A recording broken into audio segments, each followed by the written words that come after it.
اصولی طور پر نواز شریف کو چاہیے تھا, ان کی پارٹی کو چاہیے تھا کہ کیم بارکر کے اوپر کیس ضرور کرتے.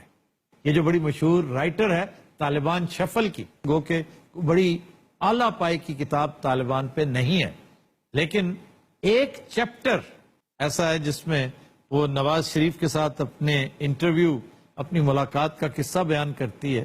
وہ پاکستانیوں کے لیے میں سمجھتا ہوں کروڑوں مالیت کا, بلکہ اربوں خربوں مالیت کا ایک چیپٹر ہے, اور پاکستانی حکمرانوں کو, فیوچر کے حکمرانوں کو اس سے سبق سیکھنا چاہیے کہ یہ پرانا وقت تھا جب آپ اس طرح کی باتیں کرا لیا کرتے تھے. اور بارکر نے جو گفتگو کی ہے نواز شریف کے بارے میں, وہ بہت بڑا الزام ہے ان کی شخصیت پر, ان کی انٹیگریٹی پر, کیریکٹر پہ, اور یہ محض آئی فون کے تحفے پر ہی موقوف نہیں, بات اس سے کافی آگے نکل گئی تھی. اگر آپ نے یہ کتاب نہیں پڑھی تو پڑھیے, صرف یہ جاننے کے لیے کہ کتنا دل گردہ ہوگا, کتنا حوصلہ ہوگا اس جماعت کا, اس خاندان کا, اور اس خاندان کے سربراہ کا جو اس وقت ہمارا سربراہ ہے, کہ اس نے درخور اتنا ہی نہیں سمجھا کہ بھی ٹھیک ہے جو کہتا ہے خود ہی ہوتا ہے. اور یہ بات ہمیشہ وہی بچہ کہتا ہے جو گلٹی ہوتا ہے. اللہ کرے یہاں یہ بچہ گلٹی نہ ہو. سر ایسا کچھ معاملہ اللہ کرے یہاں یہ بچہ گلٹی نہ ہو.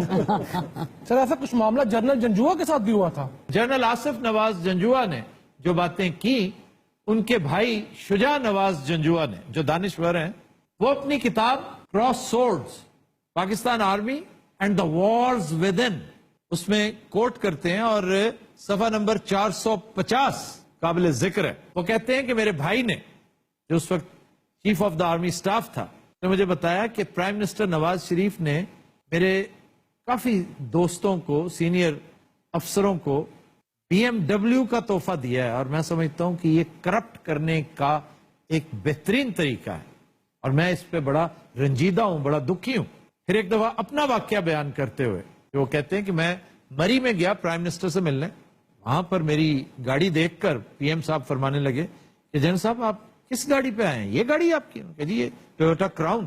اس دور میں ٹویوٹا کراؤن ہی استعمال کرتے تھے جرنیل, اور ایون وزیر دفاع ہمارے دوست اوکاڑا سے جو ایم این اے الیکٹ ہوا کرتے تھے, مرحوم راؤ سکندر اقبال, وہ ڈیفenس منسٹر تھے, ان کے پاس بھی یہی گاڑی تھی, بڑی عمدہ گاڑی تھی. وہ کہتے جی میں یہی گاڑی استعمال کرتا ہوں and I am very happy with this. نہیں, یہ آپ کے لیول سے بہت نیچے کی گاڑی ہے.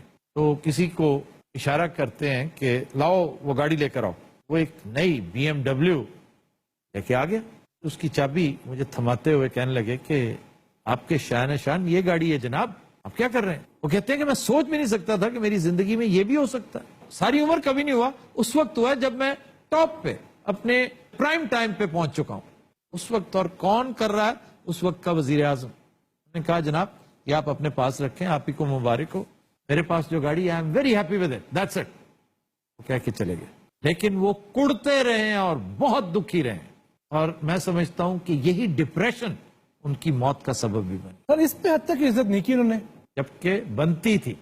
اب کوٹ کیا انہوں نے اپنے مرحوم بھائی کو, تو اسی طرح کا ایک اور دعویٰ, خالد خواجہ جو اسامہ بن لادن کے کافی قریب تھے, ہماری انٹیلیجنس کے افسر, کچھ عرصہ پہلے انہیں اغوا کیا گیا اور اس کے بعد مرڈر. ان کی بیگم نے کتاب لکھی ہے خالد خواجہ شہید امن, یعنی دا مرٹر آف پیس, اور وہ کوٹ کرتی ہیں اپنے شوہر کو یہ کہتے ہوئے کہ نواز شریف صاحب نے مبینہ طور پہ اسامہ بن لادن سے $15 ملین لیے تھے, پاکستان میں اسلامی نظام لانے کے, بی بی کو ٹاپل کرنے کے, اور دیگر بہت سارے معاملات کے.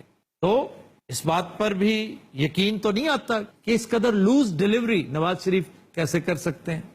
لیکن پھر دھیان جاتا ہے جنرل درانی کی طرف کہ اگر 35 لاکھ روپیہ اس سے لیا جا سکتا ہے IJI کے دنوں میں, تو یہ تو $15 ملین ہیں, یہ تو میرے خیال 20 دفعہ لینے کو تیار ہو.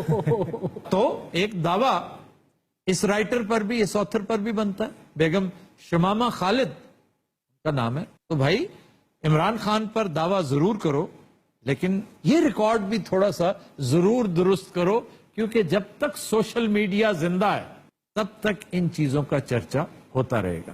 خواتین و حضرات,